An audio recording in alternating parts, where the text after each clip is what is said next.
দশম স্কন্ধৰ ৪৪ অধ্যায় ছবি উপদেশ। কৃষ্ণ শুনিও ক সভাসদ মহাভাগৱত পদ কৃষ্ণ কথা সংসাৰতে সাৰ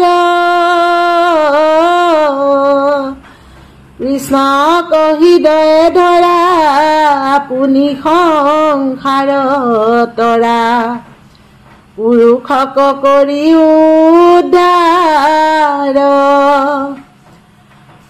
ৰামে কান্ত ভকত যিটো কৰে কুল উদ্ধাৰ সিটো ঐত কৃষ্ণ নামৰ স্মৰণে চিৰকাল নৰকত আচন্ত পুৰুষ যত উঠি স্বৰ্গ পাৱৈতাৱক্ষণে। আমাক সভাসদসকলক কৈছে, আমাক শুনিও ক সভাসদ মহাভাগৱত পদ কৃষ্ণ কথা সংসাৰতে সাৰ। সংসাৰত সাৰ কথা হ'ল কি? এই সংসাৰখনৰ সাৰ কথা হ'ল কৃষ্ণ কথা। গতিকে সভাসদসকল মহাভাগৱতৰ পদ বোলে শুনা। কৃষ্ণক হৃদয়ত ধৰি লৈ সংসাৰ তৰিবলৈ কৈছে। পুৰুষক কৰি উদ্ধাৰ, পুৰুষ মানে জীৱসকলক উদ্ধাৰ কৰিবলৈ কৈছে। পুৰুষ মানে একান্ত ভকত যিটো কৰৈ কুল উদ্ধাৰ সিটো ঐক্য কৃষ্ণ নামৰ স্মৰণে। একান্ত ভকত যোন হয়, একান্ত ভকতসকলে বংশ উদ্ধাৰ কৰে বুলি কৈছে, কুল উদ্ধাৰ কৰে কৃষ্ণ নাম স্মৰণ কৰিবলৈ। নবিধ ভক্তিৰ ভিতৰত এতিয়া স্মৰণৰ কথা ক'লে। শ্ৰৱণ কীৰ্তন অৰ্চন বন্দন দাস্য সখিত পদসেৱন আত্মনিবেদন আৰু স্মৰণ। এই কৃষ্ণ কথা স্মৰণ কৰিবলৈ একান্ত ভকতসকলে বংশক উদ্ধাৰ কৰে বুলি কৈছে। চিৰকাল নৰকত পৰি থকা পুৰুষসকলকো উদ্ধাৰ কৰে বুলি কৈছে। চিৰকাল নৰকত আচন্ত পুৰুষ যত উঠি স্বৰ্গ পাৱৈতাৱক্ষণে। একান্ত ভকতসকলে যেতিয়া কৃষ্ণ নাম স্মৰণ কৰিব বোলে চিৰকাল নৰকত পৰি থকা পুৰুষসকল উঠি পেলাই স্বৰ্গলৈ যায় বুলি কৈছে, স্বৰ্গ পায়গৈ বুলি কৈছে। কিন্তু স্বৰ্গ সুখতকৈ বৈকুণ্ঠ সুখটো মেইন আকৌ দেই কৃষ্ণ। যেনেকৈ প্ৰহ্লাদে ২১ পুৰুষ উদ্ধাৰ কৰিছিলে, সেই তেনেকুৱা কথা। গতিকে ২১ পুৰুষ উদ্ধাৰ হৈছিলে প্ৰহ্লাদৰ কাৰণে, নহয় তেনেকৈ মানে চিৰকাল নৰকত পৰি থকা পুৰুষসকলকো উদ্ধাৰ কৰিব পাৰে বুলি কৈছে। কৃষ্ণ নাম একান্তভাৱে স্মৰণ কৰিলে একান্ত ভকতসকলে বোলে একান্তভাৱে কৰিব লাগিব। সুদৃঢ় বিশ্বাসে মানে কায় বাক্য মানে বোলে একান্তভাৱে সুদৃঢ় বিশ্বাসে আমি কৰিব লাগিব। কৃষ্ণ ৰাম নাহি কে সংশয়ত এৰায়ো মৃত্যুৰ হাত লৈও এক কৃষ্ণত শৰণ নেনায়ো আলে জালে কেতিক্ষণে ধৰৈ কালে কৈত মিলৈ দাৰুণ মৰণ। মৃত্যুৰ হাত এৰাবলৈ হলে বোলে কি কৰিবলৈ কৈছে? এক কৃষ্ণত শৰণ লবলৈ কৈছে। এক কৃষ্ণত শৰণ ললে তাত একো সংশয় নাথাকে বুলি কৈছে। মৃত্যুৰ হাত বোলে এৰাব পাৰিব কৃষ্ণত শৰণ বোলে। আয়ুসখিনি আলে জালে, আমাৰ আয়ুস আলে জালে নিবলৈ মনা কৰিছে। কেতিয়া আমাক মানে কালে ধৰি আছে, কালে চুম্পি আছে কোনেও নাজানে। হাতে বাটে ঘাটে কাৰ ক'ত মৰণ মিলে, এইমাত্ৰ ওলাই যায় একো গমকে নাপায়, নহয় ঘৰৰ মানুহে তৎক্ষণতে বোলে গাড়ীয়ে খুন্দিয়ালে কিবাই হ'ল, তেনেধৰণেও কত মৰণ হৈ থাকে। গতিকে হাতে বাটে ঘাটে বোলে কাৰ ক'ত মৰণ মিলে কোনেও নাজানে। সেইকাৰণে আয়ুস বোলে আলে জালে নিব নালাগে বুলি কৈছে। এক কৃষ্ণত শৰণ ল'বলৈ কৈছে।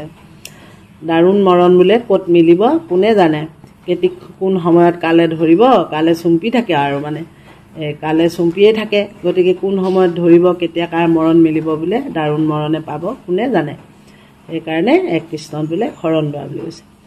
চঞ্চল মেঘৰ ছায়া সমপুত্ৰ পত্নী জায়া জীবন যৌৱন ধন জন শুইবা সবেৰাইৰি জানা তাতে কৰ খেৰি হৰাই যেন জাগিলে সপন। সপন বুলি মানে সপোনৰ কথা কৈছে দেই।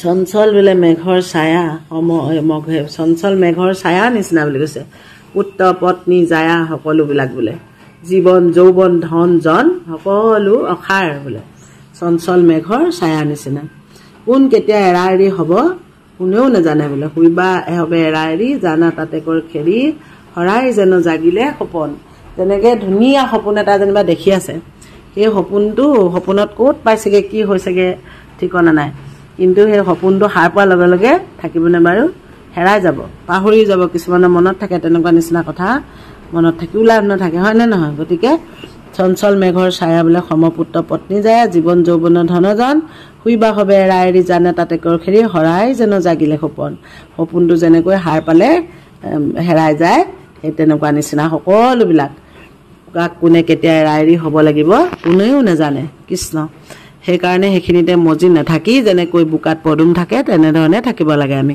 সংসাৰখনত কৃষ্ণ আৰথে আয়ু যায় দুৰ্লভ মনুষ্য কায় ইহে ভৈল পৰম সুখ কৰা ন আশা ভংগ লৈও ভকতৰ সংগ শুয়ো জানতে কৃষ্ণক সমুখ মনুষ্য জনমটো দুৰ্লভ বুলি কৈছে দুৰ্লভ মনুষ্য কায় বোলে আৰু অৰ্থে আয়ু যায় দুৰ্লভ মনুষ্য কায় সে ভৈল পৰম আশুখ এই দুৰ্লভ মনুষ্য কায়টো লৈ আমি পৃথিৱীত মজি আছোঁ যিটো কায় ল'বৰ কাৰণে মানে ব্ৰহ্মা দেৱতাসকলো চিন্তা কৰিছিলে সকলো মানে মনুষ্য হৈ পেলানি কলিযুগত ভগৱন্তক চিন্তা কৰি গতি পাবৰ কাৰণে গতিকে কলিযুগত ভগৱন্তক চিন্তা কৰিলে ভগৱন্তৰ নাম ল'লে আমাৰ মানে কাৰণ হয় আৰু কলিযুগত মেইন হ'ল ভগৱন্তৰ নাম এক কৃষ্ণত শৰণ লৈ তেওঁৰ নাম ল'বলৈ কৈছে এই দেৱতায়ো পাবলৈ বিচৰা মনুষ্য জনমটো মানে দুৰ্লভ জনমটো পাই আমি এনেই যোৱাবলৈ মনা কৰিছে অন্য আশাবিলাক বোলে বাদ দি বেছি অন্য আশা বাদ দি ভকতৰ সংগ ল'বলৈ কৈছে আৰু কৃষ্ণৰ সন্মুখ হ'বলৈ কৈছে কৃষ্ণৰ সন্মুখ হ'বলৈ হ'লে ভকতৰ সংগ লাগিব আমাক কৃষ্ণ ভকতৰ সংগ ল'বলৈও কৈছে আমাক কৰা আন আশা ভংগ লৈ ভকতৰ সংগ শুয়ো জানতে কৃষ্ণক সন্মুখ কৃষ্ণৰ নাম ল'লেই কৃষ্ণক একান্ত মানে শ্ৰৱণ কীৰ্তন শ্ৰৱণ কৰিলেই আমি কৃষ্ণৰ সন্মুখ হ'ব পৰা যাব বোলে কালে ধৰিলে কপৰা মিছাত বিলম্ব কৰা শীঘ্ৰে পৰিহৰা ন কাম